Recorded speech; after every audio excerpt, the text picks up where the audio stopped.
आनंद उत्सव अनहद की धारा, आनंद उत्सव अनहद की धारा। आसनसोल पश्चिम बंगाल से अभिजीत ने पूछा है। पूछते हैं, बुरा करने वालों के प्रति मेरे मन में द्वेष बना रहता है, इससे कैसे मुक्त हूँ। द्वेष है क्या, पहले इसको जानते हैं। दूसरे को हानि पहुँचाने, प्रतिशोध लेने अथवा शत्रुता का भाव, यह द्वेष है। यह षट विकारों में है, सब जानते हैं। काम, क्रोध, लोभ, मोह, ईर्ष्या, द्वेष, ये 6 विकार हैं। और सबसे बड़ी बात यह है कि द्वेष पैदा कैसे होता है, इसको पहले जानो। जब तक इसको नहीं जानोगे तब तक इससे मुक्ति का कोई उपाय नहीं है। इसके जो कारण हैं वे 7 कारण हैं जिससे द्वेष पैदा होता है। क्या है? काम।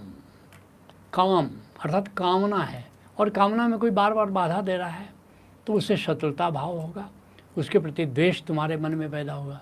दूसरा क्या कारण है? क्रोध।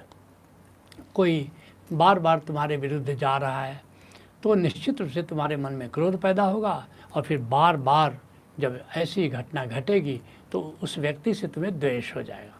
तीसरा कारण क्या है? लोभ। मेरे पास बढ़ता जाए, और फिर कहीं से बाधा आ रही है, वो तुम्हारे लोभ को खिलने नहीं दे रहा है, तो फिर क्या होगा? उसके प्रति तुम्हारे मन में द्वेष पैदा होगा। फिर क्या है? मोह। तुम्हारे पास कोई ज़मीन है, जायदाद है, और फिर क्या होगा? उसको कोई हड़पना चाहता है, तो ऐसे व्यक्ति के प्रति कहीं तुम्हारा खो न जाए तो तुम्हारे मन में द्वेष पैदा हो जाएगा। 5वां कारण क्या है? ईर्ष्या।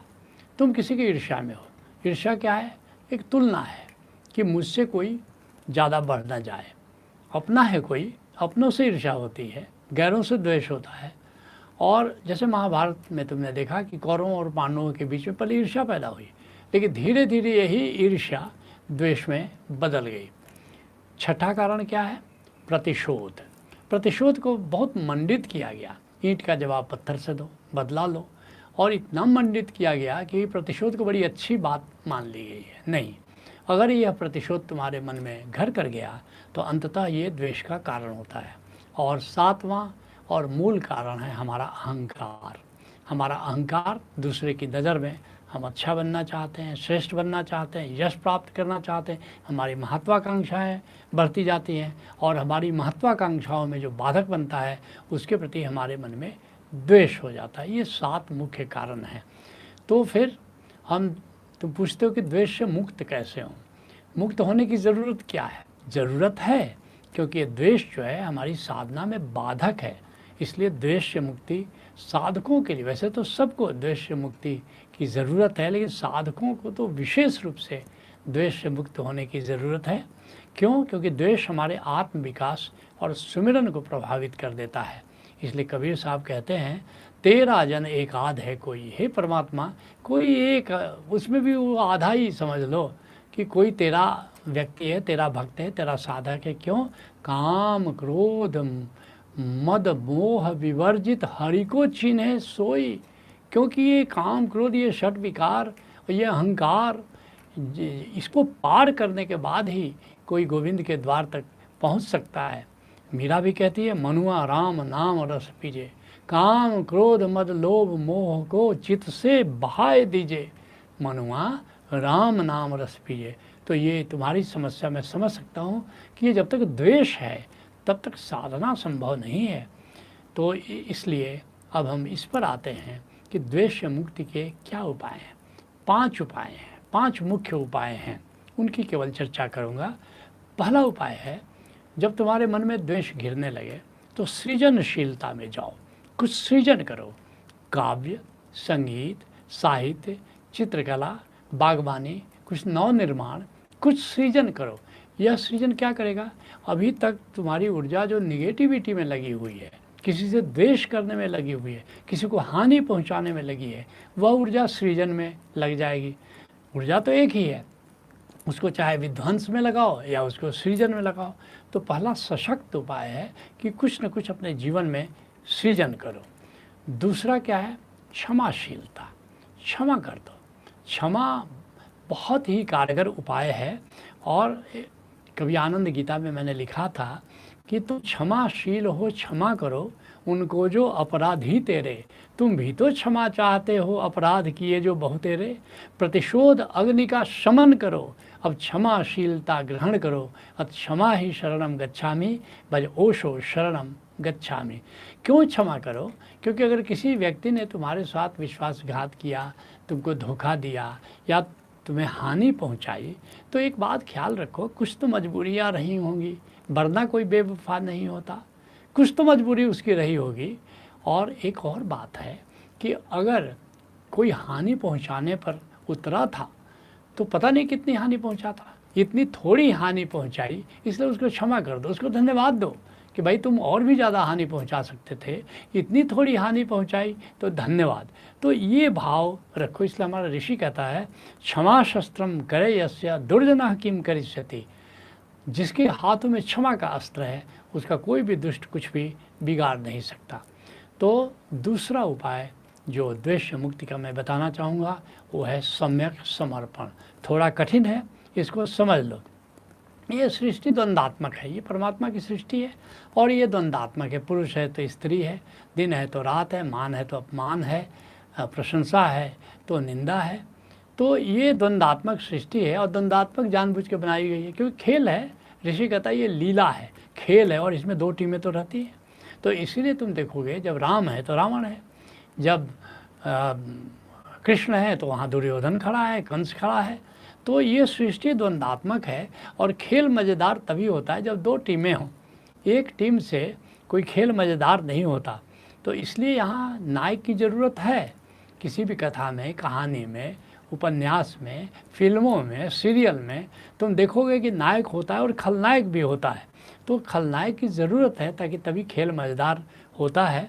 तो इसलिए हर खेल में देखोगे कि एक खलनायक होता है। रामकृष्ण परमहंस यात्रा, बंगाल में जो नाटक होता है उसको यात्रा कहते हैं, बड़े शौकीन थे और उन्होंने एक बार बुला लिया ईश्वर चंद्र विद्यासागर को। अपने ज़माने के बड़े विद्वान व्यक्ति थे और वहाँ यात्रा शुरू हुआ और गिरजा कुमार माथुर खलनायक का रोल कर रहा था। एक लड़की को केश पकड़ करके घसीट रहा था स्टेज पर और ईश्वर चंद्र विद्यासागर तो भूल ही गए कि ये नाटक है और जूता निकाला और एक जूता उस पर फेंका, उसने लपक लिया। फिर उसने धन्यवाद दिया कि हमारा अभिनय इतना सशक्त है, इतना जीवंत है कि ईश्वर चंद्र विद्यासागर जैसे लोग इसको जीवंत समझ बैठे। तब उनको होश आया कि अरे ये तो नाटक चल रहा है। उनका मेरा जूता दे दो। कहा कि नहीं, ये तो मेरा पुरस्कार है और इसको तो मैं ड्राइंग रूम में सजा करके रखूँगा। अच्छा हो गया आप दूसरा जूता भी मुझे दे दीजिए। तो ये एक बड़ी बात है कि हम भी जैसे ईश्वर चंद्र विद्यासागर थोड़ी देर के लिए विभ्रमित हो गए, ठीक ऐसे ही हम विभ्रमित हो जाते हैं। ये भूल जाते हैं कि ये सब नाटक का हिस्सा है, ये सब लीला का हिस्सा है। तो जैसे सृष्टि है वह बिल्कुल ठीक है। इस द्वंदात्मक सृष्टि का ज्यों का त्यों स्वीकार कर लो। दुष्ट भी अपनी जगह ठीक है और इस तरह जब स्वीकार कर लेते हो, खलनायक का भी स्वीकार कर लेते हो, तो तुम्हारी ज़िंदगी का जो खलनायक है, तो फिर देखोगे कि द्वेष से मुक्ति में एक बहुत सहायक होता है। जो चौथा उपाय है वो है ईश्वरीय न्याय पर भरोसा रखो।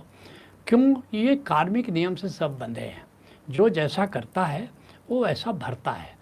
बोया पेड़ बबूल का तो आम कहाँ से हो? जो बबूल बोएगा उसकी बाड़ी में बबूल ही उपजेगा, जो आम बोएगा उसकी बाड़ी में आम ही उपजेगा।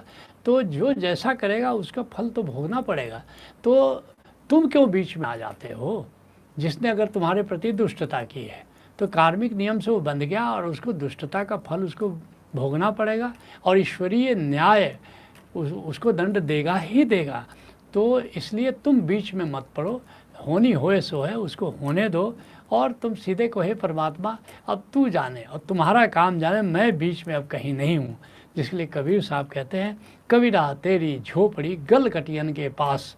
उदास हो जाते हैं, कहते ये चारों तरफ वो कसाई के मोहल्ले हैं, वो बकरे काट रहे हैं सब। तो कबीर कहते कबीरा तेरी झोपड़ी गल कटियन के पास।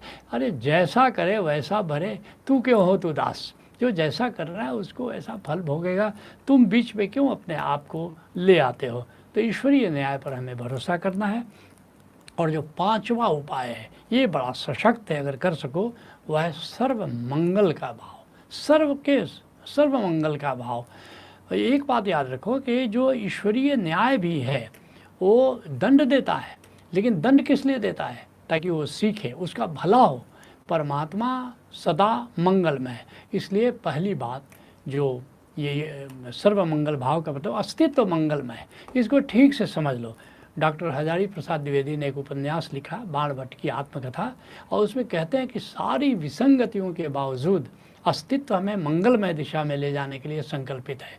तो अस्तित्व मंगलमय है, इस भाव को गहरा लो तो निश्चित समझो कि ये सबके प्रति तुम्हारे मन में मंगल भाव उठेगा। बुद्ध कहते थे भिक्षुओं से, जो भी रास्ते में मिलो उसके लिए मंगल भाव करो, मंगल भाव करो।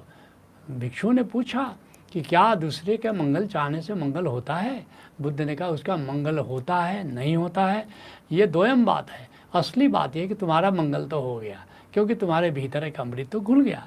तो इसलिए सबके प्रति हमको मंगल भाव से भर जाना है। और एक और बात है, ये द्वेष जो है ये परमात्मा से बेमुखता है, क्योंकि परमात्मा सबका मंगल कर रहा है, सबका मंगल चाह रहा है।